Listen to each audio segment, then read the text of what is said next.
Los consumidores tenemos un grave problema para enfrentarnos a las grandes empresas que cometen abusos. Y es que cuando reclamamos a lo más que podemos aspirar en la inmensa mayoría de ocasiones, es a que nos devuelvan el dinero cobrado de manera incorrecta o fraudulenta, a que cumplan las condiciones del contrato o a que nos restablezcan un servicio dado de baja ilícitamente.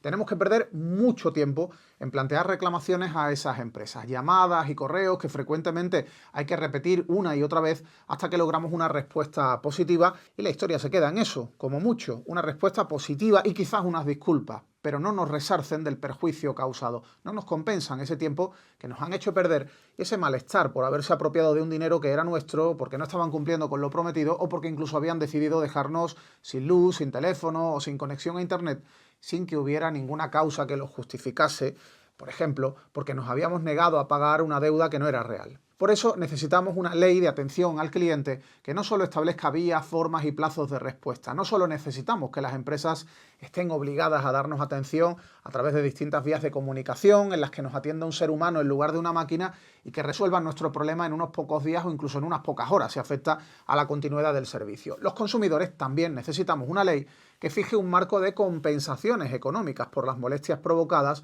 fruto de una mala atención al cliente, fruto del incumplimiento de las obligaciones que tienen las empresas. ¿De qué nos sirve que se regulen esas vías, formas y plazos de respuesta a nuestras quejas si ante su incumplimiento no tenemos derecho a nada? Llevamos muchas legislaturas esperando a que salga adelante una ley que regule la atención al cliente. Hemos tenido amagos en legislaturas de José Luis Rodríguez Zapatero, Mariano Rajoy y en la legislatura anterior, pero por distintos motivos esa ley nunca ha llegado a aprobarse. Y se trata de una norma extraordinariamente necesaria para evitar que las empresas se desentiendan de las reclamaciones de sus clientes. Pero no queremos cualquier ley, queremos una ley que establezca esas compensaciones económicas para los consumidores que suframos, porque los acabamos sufriendo todos, los incumplimientos de las obligaciones que se marquen en la norma. Los usuarios debemos ser compensados económicamente de forma automática si en el plazo de 5 días las empresas no hacen efectivas nuestras peticiones de bajas de servicio o si no atienden nuestras reclamaciones porque nos hayan cobrado cosas que no habíamos contratado o si no atienden con inmediatez consultas y reclamaciones relacionadas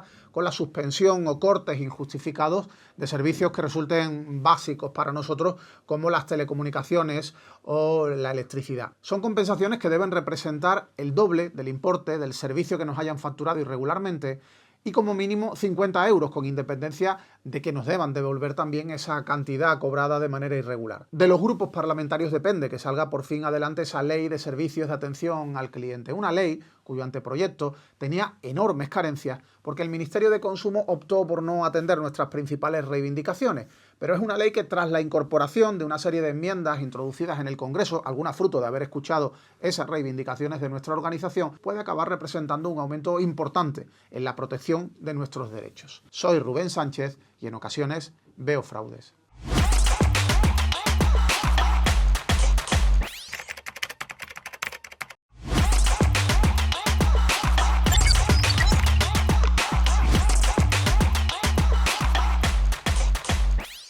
En ocasiones veo fraudes, el podcast de Facua con Rubén Sánchez.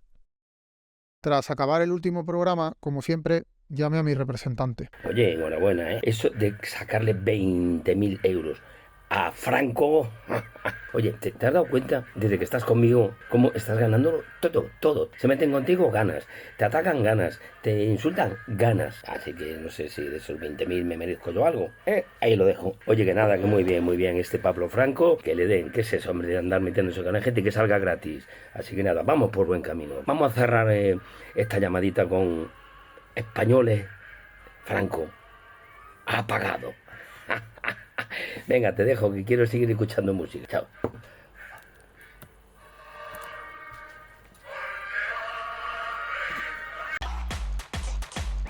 ¿Qué tal? ¿Cómo estáis? Comenzamos, como siempre, con 3 temas de actualidad. La Comunidad de Madrid ha multado a la organizadora del festival Brava Madrid, la empresa Madrid Salvaje, con 96.000 euros como consecuencia de una denuncia de Facua. Lo ha hecho por las irregularidades que cometió en su edición de 2023, como la imposición de pulseras cashless como único método de pago, el cobro de gastos de gestión si los asistentes querían recuperar el dinero que les había sobrado de esas pulseras y otras cláusulas abusivas. En nuestra denuncia planteábamos que la prohibición del pago en efectivo y limitarlo únicamente a la pulserita era una clara infracción de la normativa de consumo, así como también lo era el cobro de esos supuestos gastos de gestión de nada menos que 3 euros por el reembolso del dinero que sobrase una vez finalizado el evento. El plazo que habían impuesto para solicitar esta devolución también era excesivamente corto, de solo 7 días, es decir, tenían la idea de quedarse con el máximo dinero posible. Y ahora, 2 años después, la Inspección de Consumo y Control de Mercado de la Comunidad de Madrid ha confirmado que efectivamente el Brava Madrid cometió 2 infracciones administrativas graves. Por un lado,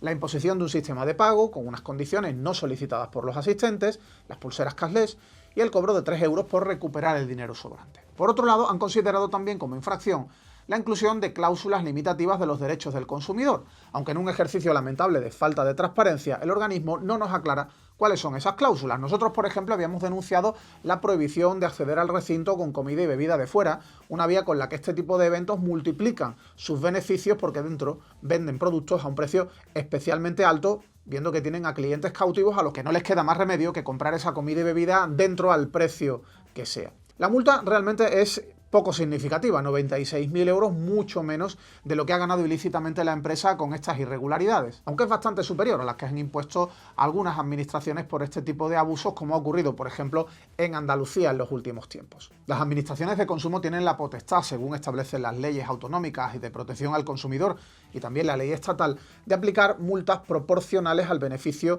que hayan obtenido las empresas de manera ilícita con sus irregularidades. De hecho, la normativa plantea la posibilidad de establecer el comiso del beneficio ilícito, y no solo la cantidad ganada ilícitamente, sino que la pueden multiplicar por 2, por 3, por 4, hasta por 10, según la normativa autonómica de la que estemos hablando. Lamentablemente no suelen aplicarlo, lamentablemente las empresas suelen ganar muchísimo dinero con sus fraudes y las multas son un pequeño peaje que no les hace a veces ni siquiera cosquillas. Tenemos que recordar que desde Facua también hemos denunciado al Brava Madrid en sus ediciones de 2024 y de 2025 por cometer irregularidades como las que ahora se han sancionado. En el caso del evento del año pasado seguían imponiendo la pulserita de marras y tanto en ese festival como en el de 2025 han continuado con la práctica prácticamente generalizada en el sector de no permitir el acceso con comida y bebida de fuera. No sabemos si ese es uno de los motivos por los que la Comunidad de Madrid la ha multado en relación al evento de 2023, es necesario que lo aclare y es necesario también saber si va a multar por este tipo de fraudes a otras empresas que cometen las mismas irregularidades. Otro asunto. La Fiscalía de Málaga ha formulado acusación contra el promotor de la fiesta de Torremolinos, que denunciamos desde Facua, al negar el acceso a homosexuales. La Fiscalía considera que se trata de un delito de odio y que con sus mensajes homófobos el empresario atentó contra la dignidad por motivos discriminatorios por orientación sexual. Así, solicita una pena de 2 años de cárcel, además de multa. Es lo que plantea el escrito realizado por el fiscal delegado de la sección de delitos de odio y contra la discriminación de la Fiscalía malagueña, Fernando Benítez. En él, además, se achaca al promotor otro delito de injurias a la autoridad en el ejercicio de sus funciones por sus manifestaciones contra la alcaldesa de Torremolinos, Margarita del Cid. El fiscal relata en sus conclusiones iniciales que la discoteca Casa Fátima publicitó a través de redes sociales esta fiesta con un anuncio en el que, como reglamento, se especificaba no peleas, drogas, chanclas, maricones, incluyendo un número de contacto que, según las investigaciones, es del acusado. Para la acusación pública, los términos empleados por el acusado en la convocatoria del evento, rechazando la admisión generalizada de personas homosexuales y con una equiparación de la homosexualidad con peleas o el uso de drogas, supusieron una grave humillación que menoscabó la dignidad de personas pertenecientes al colectivo LGTBI. Según el fiscal, el promotor era consciente de que su mensaje se incorporaba a las redes sociales, con lo que carecía desde ese momento de control sobre su difusión, ya que se podría multiplicar su impacto mediante la sucesiva transmisión, con lo que se incrementaba exponencialmente la humillación del colectivo de víctimas de sus ataques, como así de hecho sucedió. Para el fiscal se trata de un delito de odio, en su modalidad de lesión de la dignidad por motivos discriminatorios por orientación sexual, otro delito de injurias a la autoridad en el ejercicio de sus funciones y un tercero de denegación de prestación en grado de tentativa. Por esto solicita para el acusado, que está en situación administrativa irregular en España, además de los 2 años de cárcel, la inhabilitación para promover espectáculos por el mismo tiempo, multa de 19 meses e inhabilitación especial para industria o comercio y para profesión u oficio educativos por periodo de 5 años y 9 meses. Otro asunto. Cabe la posibilidad de que por fin pillen a las organizaciones que falsean datos para recibir dinero público. El Ministerio de Consumo ha atendido la petición de Facua y ha anunciado que va a realizar una auditoría pública sobre la información aportada por las asociaciones de consumidores al solicitar las subvenciones para la financiación de sus estructuras y el desarrollo de programas específicos. Este anuncio llega después de que nuestra asociación reclamase al ministro Pablo Bustinduy una auditoría sobre el número de socios, consultas y reclamaciones declarados por estas organizaciones, además de controlar actividades que pueden vulnerar la legislación que las regula, como la publicidad comercial de productos y servicios de empresas a cambio de comisiones.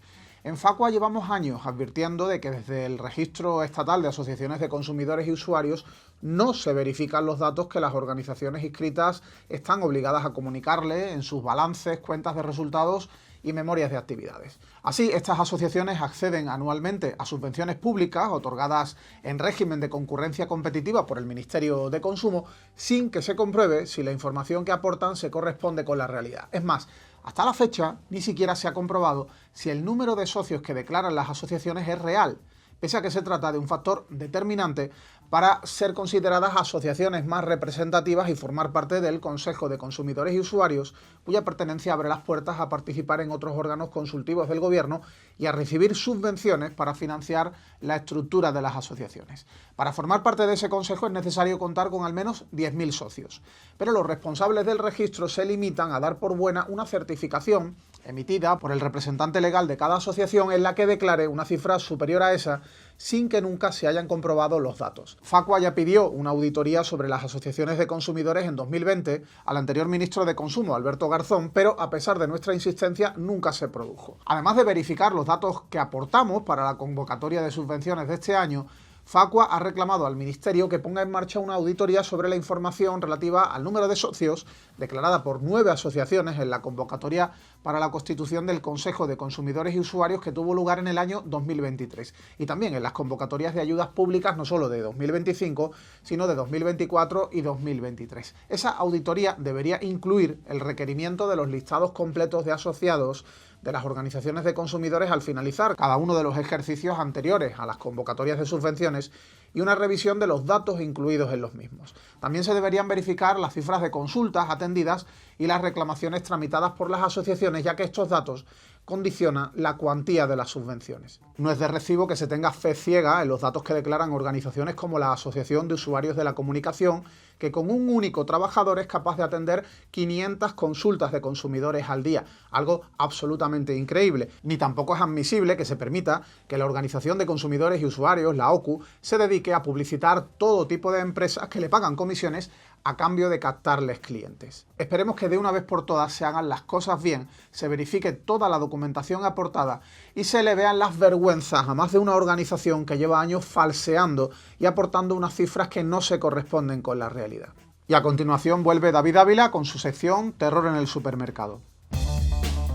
Terror en el supermercado. El análisis de los precios de David Ávila. Muy buenas. Como hago regularmente cada mes, vuelvo a los supermercados para contarte cuáles son los alimentos básicos que más se han encarecido y cuáles han bajado de precio entre los meses de septiembre y octubre. Como ya sabrás, en Facua analizamos 1 millar de productos, entre los que hay frutas, verduras, aceites, pasta, arroces, huevos o harinas, a la venta en 8 grandes cadenas de distribución. Vamos al lío. Las patatas son el alimento que más ha subido en el último mes. En concreto, la malla de 5 kilos es de media casi un 13% más cara que en septiembre. Donde más ha subido es en Lidl, que ha pasado de 3,69 a 5,95 euros. En este caso hablamos de un incremento del 61%. Con las patatas pasa como con la mayoría de frutas y verduras. Si comparamos el precio de venta con el precio en origen, hay cantidades que nos chirrían. ¿Que por qué? Pues mira, porque el agricultor se le está pagando el kilo de patatas que produce a unos 54 céntimos, mientras que a nosotros en el supermercado nos cuesta como poco 1,16 euros el kilo. ¿Quién se queda con esas diferencias de más del 100%? ¿Cuál es el margen de beneficio en los supermercados? Un poco de transparencia sobre cuánto se lleva cada gente que interviene en la cadena no vendría mal para que no seamos mal pensados, básicamente. Porque hasta donde yo sé, a las patatas hay que hacerle bien poco. Que en el súper las encontramos a granel y todavía rebozadas en tierra, vamos. Que el tratamiento que se le hace del campo a la cesta de la compra es nulo en la mayoría de los casos. Pero volvamos a nuestro estudio. En segundo lugar encontramos la uva blanca sin semilla, con una subida media del 13%. El paquete de 500 gramos de esta fruta ha pasado en Carrefour de costar 1,55 euros en septiembre a 2,59 euros ahora en octubre, casi un 70% de incremento. Y en el tercer escalón de este deshonroso ranking de incrementos mensuales de precios tenemos la docena de huevos, con una subida media del 10%. El producto que más ha subido es la docena de huevos medianos de marca blanca en Mercadona, Lidl y Día. En estas tres cadenas ha pasado de 2,60 a 3,10 euros. Mira qué casualidad, teniendo cada uno un proveedor diferente. Pero de este posible pacto en el precio de los huevos os hablaré la próxima semana con más detalles, porque el tema da para una sección completa. Por cierto, los huevos son ya el alimento que más se ha encarecido en el último año en el supermercado. Lo ha hecho de media un 31%. En el lado contrario encontramos el aceite de oliva, con una bajada acumulada del 44% entre octubre del 24 y octubre del 25. En cuanto a las bajadas mensuales, encontramos que el kilo de peras conferencia es en octubre un 18% más barato que en septiembre. También cuesta menos que hace un mes las manzanas golden, las zanahorias, el aceite de girasol o los limones, entre otros productos. Eso sí, las bajadas en estos casos oscilan entre un 2 y un 5%, tampoco es una barbaridad. Así que ya sabes, si eres del team tortilla de patatas, que sepas que los ingredientes principales te cuestan ahora entre un 10 y un 12% más que hace un mes, una barbaridad. Y a continuación vuelve Keka Sánchez con un tema bastante polémico que seguro que te va a interesar. Te ayudamos. El asesoramiento de Keka Sánchez. Hola, bienvenidos y bienvenidas a Te Ayudamos, el espacio donde ponemos un poco de claridad en aquellos temas que al principio parecen fáciles pero que a veces terminan liándonos. Hoy viajar en tren es más fácil que nunca. La verdad es que la oferta es enorme, compañías, tarifas, promociones y nosotros muchas veces solo miramos el precio del billete. Es verdad que un billete barato siempre llama la atención, pero si no prestamos atención a lo que realmente incluye podemos llevarnos sorpresas desagradables y evitables. Porque al final lo que parecía un ahorro puede salirte más caro de lo que pensabas. Maletas que no entran, equipaje adicional y que al final hay que pagar o incluso tasas que ni esperabas. Y nadie quiere empezar las vacaciones con estos sobresaltos, ¿verdad? Así es que hoy vamos a contarte qué puedes llevar contigo según cada compañía y cada tarifa y cómo evitar esos cargos inesperados. Además, te daré algunos consejos prácticos para que tus viajes sean más tranquilos y sin imprevistos. Con el AVE la cosa es sencilla. Puedes llevar hasta 3 bultos siempre que entre todos no superen los 25 kilos ni las dimensiones máximas de 290 centímetros, sumando largo, ancho y alto. Las dimensiones máximas permitidas son de 85 por 55 por 35. La parte positiva, no tienes que pagar nada extra y está todo incluido dentro del billete, así que puedes viajar con tu equipaje de mano y un par de maletas más. Con Avlo, la versión low cost de AVE, la cosa cambia un poco. Aquí puedes llevar una maleta de cabina de 55 por 35 por 25 y un bolso de mano de 36, 27 y 25, tipo mochila. Si quieres, puedes llevar una maleta grande adicional. Para ello tendrás que pagar 10 euros a comprar el billete o 15 euros si esperas hasta última hora. La verdad es que lo mejor es planearlo antes de viajar y así evitas sorpresas en taquilla. Con Irio, las tarifas también varían. Está la tarifa inicial, que tiene un equipaje de mano y también un equipaje de cabina. Si quieres llevar una maleta grande, el coste es de 10 euros. La tarifa infinita tiene equipaje de mano, maleta de cabina y una maleta grande sin costes siempre que reserves previamente. Con la tarifa infinita Bistro, lo mismo que la infinita, pero además puedes añadir una segunda maleta grande por 10 euros. La conclusión es clara, cada compañía tiene su propia política y planificar tu viaje con antelación evita que tengas sorpresas desagradables, porque un pequeño descuido puede costarte un extra que nadie quiere pagar. Si esta información te ha resultado útil o conoces a alguien que va a subir al tren próximamente, compártelo. Y si tú has tenido algún problema con el equipaje de mano, cuéntanoslo en tus comentarios. Nos encanta leer vuestras experiencias y ayudaros a aclarar dudas. Ahora vuelve Rubén Sánchez en Te Puede Pasar a Ti para contarte lo que otros prefieren callar. Hasta la semana próxima. Te puede pasar a ti.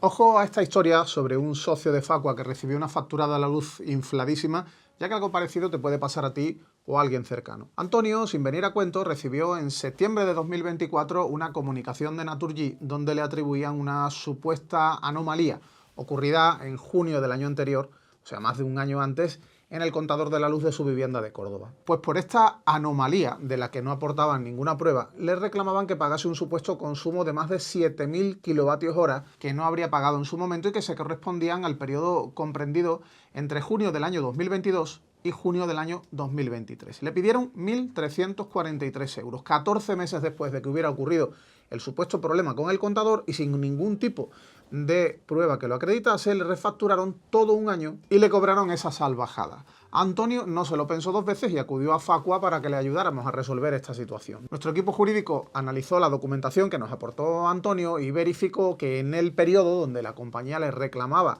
impagos se habían abonado las facturas donde además aparecían lecturas reales del suministro eléctrico, con lo que no tenía mucho sentido lo que estaba ocurriendo ahora. Quizás un descuido, quizás un olvido de Naturgy, que no le había repercutido un puñado de kilovatios horas en esos periodos que le cobró, pero es que ese puñado eran muchos miles de kilovatios horas. No tenía sentido entonces que más de un año después le dijeran a Antonio que había realizado un consumo muy superior al que le habían facturado en su día y que hubo un descuido por el que no se dieron cuenta. Es más, el usuario llegó a contratar los servicios de un electricista externo que constató que ni en el contador ni en la instalación de casa había ningún problema que justificara la existencia de algún tipo de anomalía.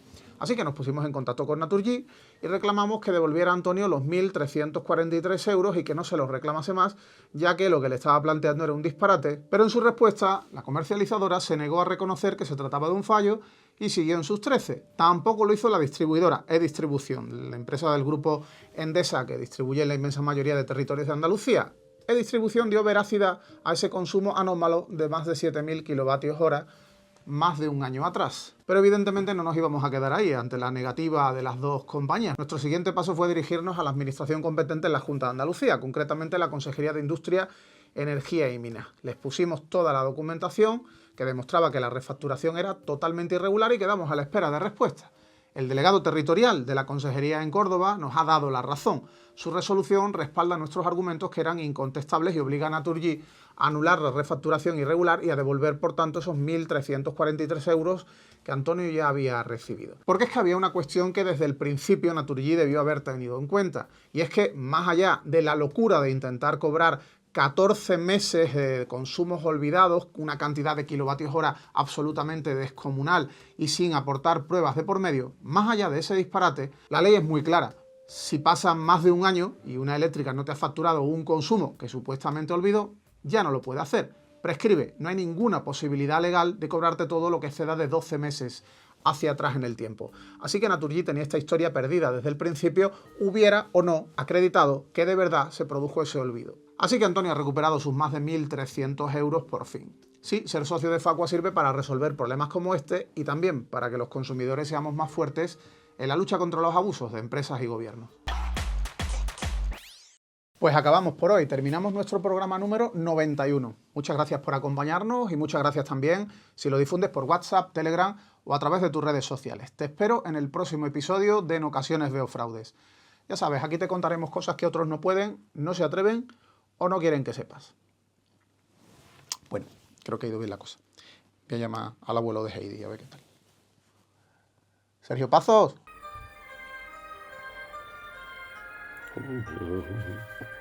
Ay. Sí, espera un momento, te paro la música esta de... Sí, oye, muy bien en el Congreso, ahí, con esa idea para reclamar a las empresas que no contesten reclamaciones, si a los 5 días nos lo hacen 50 caras, ¿eh? Oye, te voy a hacer una oferta que no vas a poder rechazar.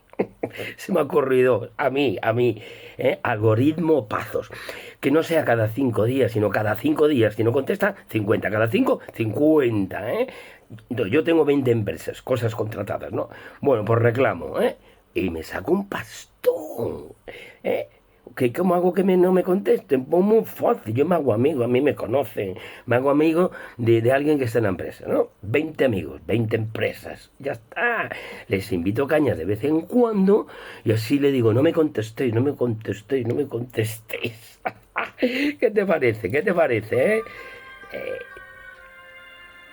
Que no lo ves muy ético, ¿no? Que para Facua no. Y mira qué música. Bueno, vale. Le doy una vuelta a ver si se me ocurre hacerlo mejor. Venga. ¡Hala! Muy bien, ¿eh? Muy bien esta iniciativa. Bien, Facua. Bien.